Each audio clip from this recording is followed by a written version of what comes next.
after. You're just super speedy. Does that still go past the move speed cap? No, they removed that, right? Okay. A very aggressive skill build from Drain Protector in this one. Going for Nature's Grasp and the Leech Seed. Kinetic Field from RR is going to try and hold them back. It looks like he'll just about die. Tipped over the edge by that immersion touch. Yeah, and first blood spilled. Something that Old 11 did at the end of the second season. Oh, yeah. Decided to go for a more of a right-click build. Well, here comes Brood. Gas the insatiable hunger and the run forward. Spiderlings have all pretty much died, though. And like you were saying, Rubik doesn't have that gap close, so can't get on top of Dream. Turn back with a homing missile, and that Nature's Grasp right on top of the Broodmother. Down goes Nico. BDZ might be in a bit of trouble as well. A spot bother for the Rubik, chasing forward. That gyrocopter. He should be okay. Yeah, you're right, but he doesn't use them. Keyboard not working. He's going to feel very fast. strong. It's a pretty fast one, yeah. He's rushing it. No. The power treads, no raid bans, nothing. Oh, they miss out on the field. They don't spin it inside, and the two-man impale back into the wall. Beautifully done by Gambit. That's going to lift their spirits, but a Shackle Shot focus fire onto Dream now. The Wind Ranger wants a bit of action, but the Overgrowth holds them all in place. Allows the turnaround yet again. The stolen three-man. The Ravage from Rubik. Oh, hello. Sniped down with a power shot. Wow, that was nicely done. Rubik, this is the spell that you want to have. Impale, it's only level 2. I like that Nyx Assassin is putting more points in a carapace, just lower the cooldown, because it scales really well. Just the duration and the cooldown, of course. 5 per level. Jeez. Lorinov down to within an inch of his life, but he turns back onto this Wind Ranger. She's got Wind Run yet again. A Morphling still giving chase, misses out on the waveform. They'd have to strike the strength button. There's an invis rune there for the Wind Ranger at their turn. The chain stuns the Morphling. Can he shift? He can quickly. Under the Thunder Strike, he's slowed a little bit. They do have the glimpse back. You're right, Lacoste. Drag him into the waiting arms of the rest of Execration. And now Lorinov, he's out of gas. He's got no backup. There's no team to save him. Lorinov, do you have fast enough fingers? He does. Strength shifting. He's in the stack storm. They've got the catch, but they don't have the kill, I don't believe. The stun from Rubik. The focus fire coming, but Lorinov turns. He's fine. Beautifully done as he survives, and they get back onto the Wind Ranger, blowing through Yoe. It's always tricky to gank Morph. If he's fast enough with the fingers, Overgrowth, they're just going to get an extra kill. Sniped with out. that, Lorinov actually snipes him when he turns into Wind Ranger. Impale, but there are some uncontrollable damage. Is that a Shackle Shot and an illusion? That's not ideal, but they'll snipe the courier regardless as BCC's dragged to the low ground with the vacuum up. Rubik sent skywards the stolen vacuum though, and the Shackle Shot latching onto both of them allows Yoe to get the focus fire, but he's Overgrowthed up. Shackle Shot landing again, he's got them caught up inside, and BDZ's going to TP home. Afterlife, he might be able to turn with Immersion and Dream here arriving, but Yoe sprints away with the Wind Run, and Immersion's left isolated by the rest of his squad. Afterlife arriving again, Iron Shell's coming, and the Adaptive Strike the Shackle Shot. Yoe, he turns it back onto him once more. Morphling can't get anything done, and Immersion needs the surge to save him. Power shot again, gets him! He gets him! Man, Yoe has been on point with those power shots. And now they've got Dream stuck. Thunderstrike with the Kinetic Field, he has to BKB. Around 8,000 net worth as mid lane. Static Storm, they know there's no BKB on Gyro. The focus fire and that nuke from the Broodmother clears up the Gyrocopter. Courier sniping the glimpse back on Afterlife. Dark's here, dragged in, he's got a vacuum and a wall. Catches out a couple, but that impale only onto one, and the pipe saves them all. Nico keeps the Spiderlings alive while BZZ. Overgrowth in 2 seconds. Kinetic Field will trap Lorinov and Afterlife inside. Immersion can't move either, and the Phantom Lancer shreds through the tree, and he's done for. I do got a bit of trade onto RR there. Afterlife Illusions causing a little bit of chaos. Lorinov, they see the Phantom Lancer Illusions, and they know he was nearby recently. Disruptor is a good Disruptor and a DDPL from the high ground. They catch out the tree, and first with the vacuum wall, stun on 2. They're going to blow through RR. The Stack Storm comes out, but a little bit too late as they've already destroyed the Wind Ranger. Yoe's gone with no buyback in Gambit. Execration, they're edging forward. They want to continue this battle, knowing that there are a number of cooldowns that Gambit no longer have at their disposal. And Morphling Shackle Shot in, but still holding on to Aegis for about a minute. Yeah, waveforming forward. Wind Ranger getting caught out with no BKB. There's the Shackle Shot from Lorinov. He got mad. He got shackled so many times. Will turn into Wind Ranger most of the time. And another one. Lorinov goes max agi, and Immersion's there with the chain stuns. One after the other. They all fall to pieces.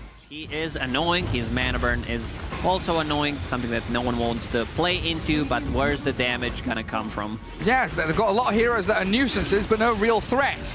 Darkseer, like you've been saying, the perfect build for him, sustains and heals and turns on the Palos. Oh, he just kills off the Phantom Lancer. It's a good shackle shot towards the Morphling, the DS. Can they kill him off? Laurenov says, absolutely not. I'm going to turn and shackle shot you. He's got it, catching the Rubik in the back as well as the Static Storm whips out on them. They do buyback on the PL. In comes the Blink, overgrowth from BZZ though, saving the Morphling. And they've got the follow through. Get him to waveform away. Shackle shot yet again. Latching onto the Nyx behind him, and a BKB TP from Gyro gets him out to safety, so they'll trade a couple of lives here to extricate themselves from the Radiant base. Really not doing anything with it. It's worthless. They're going to get some dewarding going. They jump high ground, 3-man vac wall, but a good stun turnaround back onto the Morphling who has to BKB. They blow through the Rubik. BDZ's down. Still some decent expenditure by Gambit to get that one kill, so EXECRATION not too sad about it, but they need to contest this Roshan. EXECRATION doesn't have a way of starting a fight. They don't have that position 4 that goes in. Broodmother can scout things out, power shot. Like if she lands a good shackle, we'll need to follow it up by a focus fire plus a BKB. It's already a 6-second BKB. The power shot scouts, but Roshan's already dead, it looks like. Laurenov gets the Aegis. Phantom Lancer throws out some lances. The Static Storm's down, but the PL's caught out. Needs the Glimmer, needs to save the Doppelganger away. Gyrocopter coming to clear the illusions. The overgrowth vacuum, they've caught the two of them. Down goes RR, and BDZ with that buyback has to retreat, but Palos scouted. They see the Wind Ranger too, and Emergence sets it up with a stun. Look at him go! The Phantom Lancer didn't stand a chance in hell. He's dead for 100 seconds, and probably game over. Much heal and sustain. He's fine there with a living armor on top of him as well. And Laurenov is just pummeling the throne. This is what we call zoning abilities, Gary. Zoning wall, zoning cooldown. BDZ's in, but the game is over. I call the GG. Gambit take game 1. And this is a big win for them. You know, Dream after the performance on Void in game number 2. Now he gets pretty much a perfect game. I believe he died only one time. What do you think Lifestealer's build is going to be this game? Because I'm seeing a lot of different Lifestealer builds. I'm seeing like early Scotty sometimes. I would say probably he's going to go probably Armlet Deso just because. Dream. And just going to whack out Nico, get him away from that lane. Got a Harpy there for the BZZ Enchantress, and like you've been saying, they've been blocking up these caps. There's Storm Spirit. He's hit level 6 and goes onto your way with a TP rotation arriving now from the Warlock. The stick, the turnaround. Available. That's gonna be a return kill. He's got the ball lightning, but not enough mana to get the distance. The Pulse Nova and First Blood grabbed up by your Lashrak. Warlock is not even needed. All he needed to do is pop a stick, a bottle, Fairy Fire, not even used. Like, he's not respecting the damage. Timbersaw popping the Mango. He needs another one. Oh, gets burned. There's the mana burn and the Void. Nice stun from Yoa as well, clear through Afterlife, while Storm Spirit is stealing a couple of those stacks. We're looking at these towers fall. You know, you mentioned the two side lanes going down early. Lauren off bottom, turnaround stun with a Finger of Death and Yoa. Destroyed by Immersion, baiting out the Laurenov Storm and guarding him with his life. But in come the Fatal Bonds and the Golem. Great rock dropped onto the Storm Spirit. He's silenced up as well, so he's going to get taken down by the Bloodseeker. RR picks up the final touch as Immersion under this tower. He's ruptured up, and the Golem just whacks him into the ground. It's a double for the Warlock. That's rational, but knowing Dota players, I think he might go for it. Let's see if he gets a kill. It looks like he will be able to grab Nico there, and the Golem dropped on their heads though, but the Finger of Death finishes off the Bloodseeker as the AM jumps in, takes out the Aegis immediately. Dream in a spot of bother now, turns onto Yoa. They've got a lot of damage, the physical shred through. Lashrak down and out, as Storm Spirit will ball lightning off to the side towards Warlock, but Gambit able to reset here potentially, but under the stun, Blood get the Dream Lifestealer, catch him with Palos, Anti-Mage clears through him, but Storm makes the secondary jump. Nice heal, sustain coming through from the AM as Afterlife holds his ground, and Nico, let's see if he can chase this one. He misses out the Timber Chain. AM wants back in. They'll find their 4th kill. It's actually a 5-man wipe, including that Aegis, as EXECRATION needed 2 heroes and 1 buyback. Like, imagine if Lashrak used his abilities in that. And EXECRATION playing the fog and the tree lines. This is a nice little spread. High ground ward, the Tinker ward on the left side. And BDZ, he'll see Afterlife. Doesn't want to really kick things off on the Timbersaw. And Leshrac, the turnaround, they blow through Afterlife almost immediately. Nice fuels up as well as Laurenov's BKB spent into the Golem. They get the big stun in. They'll take him down. Oh, it's a beautiful catch onto Dream as well. The Lifestealer and Timbersaw shredded in an instant. And Yowie still alive. They save the Leshrac, keep that magical damage going. A triple kill into that final touch onto Storm Spirit, and Gambit left without a hope or a prayer. Big play from Yowie. He is waiting. He gets a stun on Timbersaw. There's a 5-man.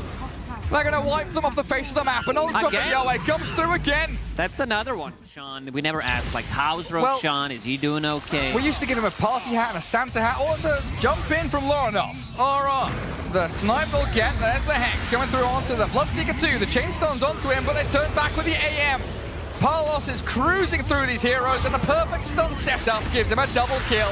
Afterlife is next. Dream is going to be dealt with pretty quickly by Parlos. A triple for your AM, and GG is called. Just like you said, it was coming after maybe one more fight, and the AM's turn to get an ultra kill.